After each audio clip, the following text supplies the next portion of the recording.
আজকে শুনছেন ইতি তিলোত্তমা সিরিজের শেষ গল্প বুকমার্ক করে রেখেছি। পরিচালনায় রুয়াম চ্যাটার্জি।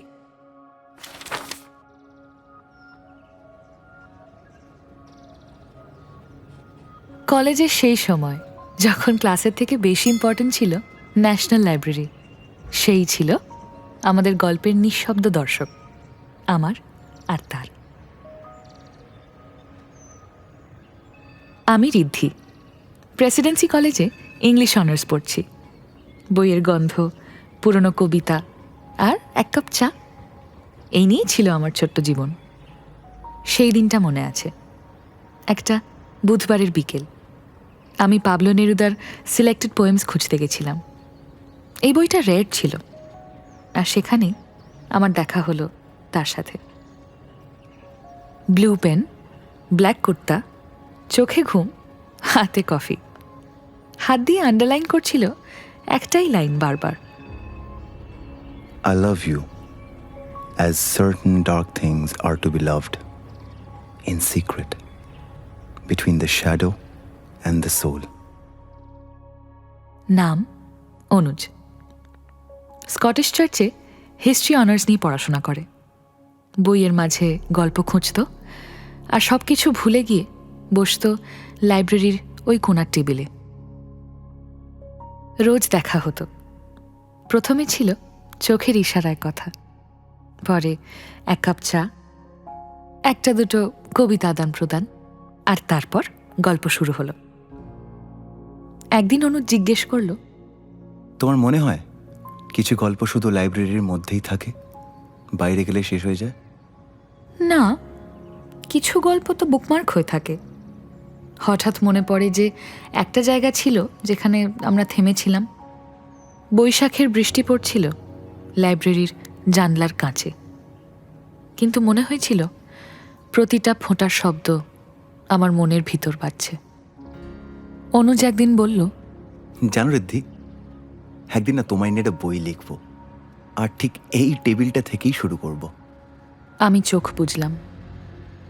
ভয় ছিল, যদি এই গল্প বাইরে গেলে শেষ হয়ে যায়। অনুজ হঠাৎ চলে গেল।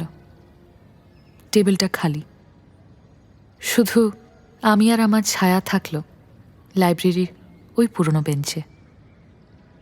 1 মাস পরে একটা ব্রাউন এনভেলপ আসে ন্যাশনাল লাইব্রেরির ইস্যু ডেস্ক থেকে।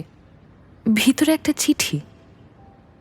ঋদ্ধি, আমি চলে যাচ্ছি, বাট চাই তুমি তোমার এই গল্পটা কোনোদিন বন্ধ করো না। আমার প্রথম বইয়ের প্রথম পাতায় তোমারই নাম থাকবে, তোমাকে যে বুকমার্ক করে রেখেছি। অনুজ। বছর পেরিয়ে গেল। আমার গ্র্যাজুয়েশন, চাকরি জীবন, অনেক নতুন ঘটনা। কিন্তু লাইব্রেরির ওই কোণার টেবিল আর ওই চিঠি শুধু আমার মনের এক কোণে ছিল। একটা গল্প লাইব্রেরির নিস্তব্ধতার মধ্যে শুরু হয়েছিল, আর সেই গল্প আমার মনে বুকমার্ক হয়ে থেকে গেল। 5 বছর পরে একটা বুক সাইনিং ইভেন্টে গিয়েছি। দেখি একটা বই, footnotes of a love story, writer Anuj Dutta. ভিড়ের মধ্যে হঠাৎ ফিল করলাম কেউ একজন তাকিয়ে আছে। চোখে চোখ পড়তেই দেখি সেই পুরনো মানুষ, সেই চেনা হাসি, সেই চেনা দৃষ্টি। উঠে এগিয়ে গেলাম। কেমন আছো? জীবন চলছে তার মতো করে, তোমার খবর বলো। ভালোই আছি। নিজের কাজ, পড়াশুনো আর সময় পেলেই ঘুরে বেড়ানো, সব নিয়ে বেশ কাটছে। তুমি তো এখন সুপরিচিত নাম, তোমার জার্নিটা কিন্তু বেশ ইন্টারেস্টিং। একজন হিস্ট্রি অ্যাডিক্টেড মানুষের সাহিত্যিক হয়ে ওঠাটা কিন্তু বেশ মজাদার। আচ্ছা, একটা কথা বলো তো, তুমি কি এখনো বুকমার্কটা রেখেছো তোমার কাছে? না, আমি সেই বইয়ের নতুন চ্যাপ্টার হয়ে এসেছি। চোখ বুঝলেও মনে হয় এই গল্পটা ঠিক বইয়ের মতন।